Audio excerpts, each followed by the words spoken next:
কামত লাগি আছিলোঁ, কথা এটা মনত পৰিলে, হাঁহিও উঠিছে। মই বোলো আপোনালোককো জনাওঁ। আজিকালি ছ'চিয়েল মিডিয়া হোৱাৰ পৰা কিছুমান মানুহৰ কিমান সুবিধা হৈছে জানেনে? কিছুমান মানুহ আছে যোনে মানে গাঁৱত ক'ৰবাত কাজিয়া হৈছে নি, কাৰোবাৰ ঘৰত কিবা হৈছে নি, সেই খবৰবোৰ ৰাখিবলৈ খুব ভাল পায়। মানে ইঘৰ সিঘৰ যায় আৰু গৈ পেলাই ইজনীৰ লগত সিজনীৰ লগত কথা পাতে, চাহৰ জুতি লয় আৰু মানে খবৰখিনি লৈ আনে আৰু।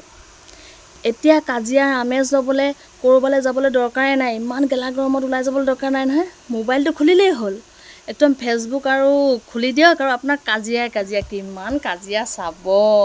মুঠৰ ওপৰত মানে আৰু আজিকালি ইমান আৰাম হৈছে জানেনে, মানুহবিলাকৰ মানে বিৰাট আৰাম হৈছে। মই ভাবিছোঁ তাকে, মই বোলো চাগে বৰ ভাল পাইছে দেই।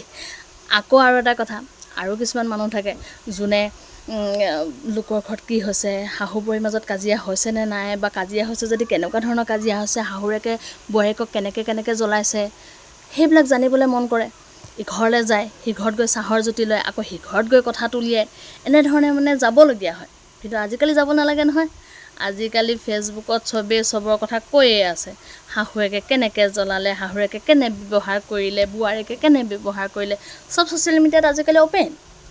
সেইকাৰণে মই কৈছোঁ আৰু কথাটো মানে ভাবিছোঁ যে সিহঁতৰ বিৰাট আৰাম হৈছে দেই। কাৰণ সিহঁতে ক'তো নোলিয়াবই নালাগে, এচিৰ তলত, ফেনৰ তলত বহি ল'ব আৰু আৰামছে মোবাইলটো খোলাৰ লগে লগে চব পাই যাব, হয়নে নহয়?